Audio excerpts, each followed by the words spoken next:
present? This is a Kyrie Irving shoe. Kyrie Irving, yeah. They won't be clean long. Oh. But you talked a lot of this year about some of the success you guys have had demonstrating the resiliency you've seen out of kids. How much does Addison kind of personify injuries and other things he's gone through to kind of work himself where he's at? Great poster child for it. You know, we talk about all the time, no conflict, no story. You know, if you don't go through hard times, adversity, and different things, you don't have a great story. Of course, you'd like to do it quicker, not as long, but he's a great example of a young man who was playing phenomenally, that had injuries and all types of things, and you know, now it's really 3 years since he was able to really play at his top speed. And last year he was coming back and ready to go, and his knee torn. He just persevered and just grown, and now we've had to kind of bring him along this year to make sure he was complete. He's starting to come into phenomenal form, and he'll finish out the year good, and he'll have a whole nother year after that. So it's really good to see. How's Jay doing? Jay has a concussion. He's going through the whole protocol, and we'll see how that comes about. Could he possibly play this week? It depends on the protocol. Depends on what happens in the next couple of days. There's a possibility. If he's not Isaiah back there, would he be the option? Yeah, Isaiah would be the option. Yes. Is Tedrick an option back there? I know he was getting some reps there in fall camp. Tedrick Thompson? Yeah. No, not right now. You preparing for Stanford, like Christian McCaffrey's going to be out there? Oh yeah, no doubt. And I gone blank on the other guy, number 20. Watch the film on him. He's an excellent runner too now. But you know, Christian, they move everywhere.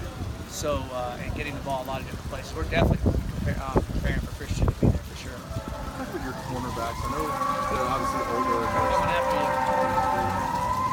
So I got to get them quick. Okay. I know they're older and more experienced, but technically, what are they doing that's better in their pass coverage this year?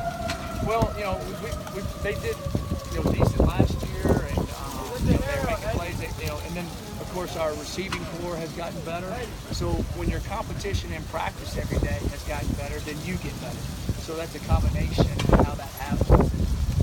And so that's, I think their competition practices has made them get a little bit better. And then they're older and they're a little stronger and they're not as nervous sometimes, and they've seen things over.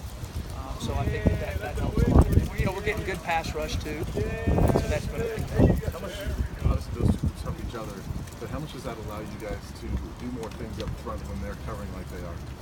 It allows you to do that. You can, we can blitz a little more because they can cover well, and then they're doing a good job when we're not blitzing in coverage. So they work hand in hand. Mike, after watching the film the other night, how did your defensive line look against that Arizona State running game? They did really well. They were very stout in there. Our linebackers stood up, excellent. We had one play where the ball bounced out, but we didn't contain it. That really wasn't the inside's fault. I thought they played really well. I was very pleased with how they played. They needed to play like that for us to be successful the other night. Has that group gotten better as the year has Yes, gone they on, have do you gotten think? better. Yeah, they've gotten better, and sometimes the D-line everybody has to kind of play themselves into shape. The D-line's the hardest area because in a game it's going fast and having to sprint and come back, and they're in better shape, and we're able to rotate some guys, which helps us stay fresher longer. Is this the first time your D-line might match up physically with Stanford since you've been here? I mean, as far as size and strength, is this the first time you can say that? Yeah, we can match up with them. We feel like strength and size-wise, and we feel good about that. They're still very good, though. Yeah. What do you think it does for your team mentally when you go out and physically play like that against the team? I think that makes them give them confidence that they can play physical, and that's the style. We talked about it all week because they were a very physical football team that we need to, outmatch. I guess is the best way to say it. They're physical. They were going to bring it. We had to one up them, and I feel like we did do that in that game, and we're going to have to definitely do that this Saturday. We have to one up Stanford, and they're going to try to one up us. I mean, they're a physical football team. So they're about as physical as anybody you face in the Pac-12. Yeah, they are. The last year they were definitely the most physical team we faced up front in the Pac-12. Coach, you guys have given up 2 touchdowns at home this season. What does that say about your defense? It says a lot. They're playing really well. And our offense is clicking so well in the state of Colorado. When we play in the state of Colorado, we're clicking so well that our momentum's rolling, and then the offense is clicking, and the defense gets to sit there for 3 minutes, and then go back in. And there's not a lot of 3 and outs and that type of thing, so that's helping our defense stay fresh too. But they played really well. Any more questions? Thank you. Thanks, guys.